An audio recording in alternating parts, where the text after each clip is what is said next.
My name is Thomas Badig, and I am volunteering with the National FFA organization for the Running on Empty exhibit.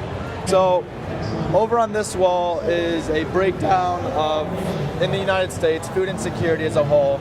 And food insecurity is not knowing where your next meal is going to come from. You may have income, but it's not really enough to support 3 meals a day or support a family. So this is one thing that, as I'm walking people through, it really shocks people because they get a look at their state and they're like, wow, I can't believe that it's that high. And as you can see, even the lowest one at 7.4%, that's still 1 in every 14 people, which is really major. This is just kind of a breakdown of the people that are struggling with hunger and having to deal with it.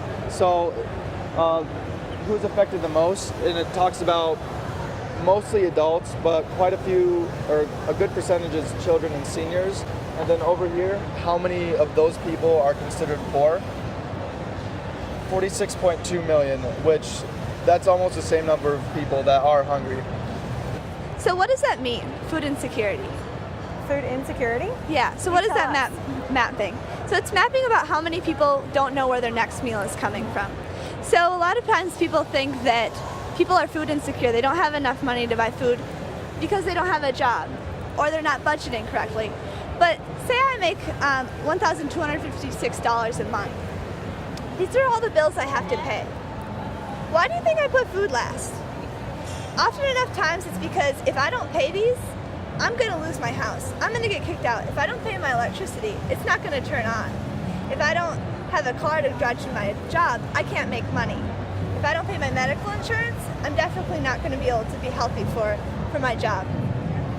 So these are some averages based on the United States of what people pay and what they have left over at the end of the month.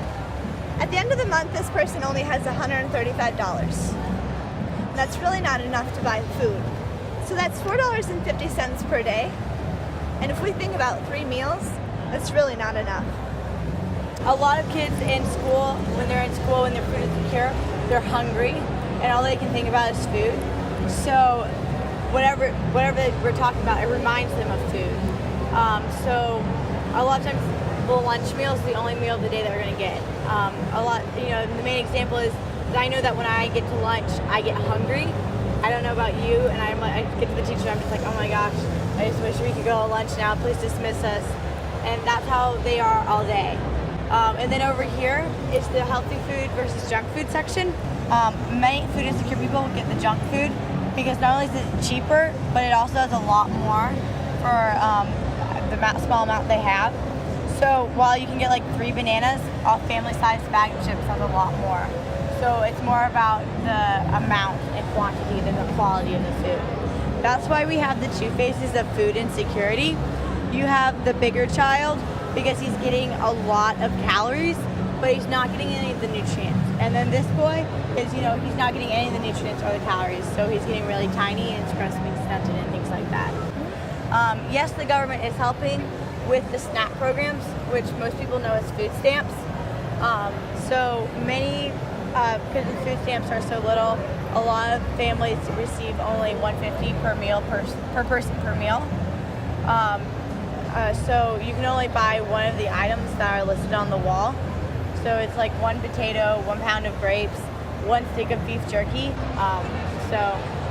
Where else can hungry people go for help? I've always asked kids, have you been to your local food pantry? Mm-hmm. A lot of kids have, but a lot of kids haven't. Food pantries, whatever you see on the shelf that's it. It's not like a Walmart that whenever you run out of the stock, when you're at the store, you can ask the manager to restock it. That's all they have. Yeah, a lot of the kids talk about their canned food drives. They did trick-or-treating, and they go around and they get canned food drives. Other places for Halloween, have gone around and actually delivered food to houses instead of getting food from them to like people that need them. Some kids do a lot of kids do community gardens.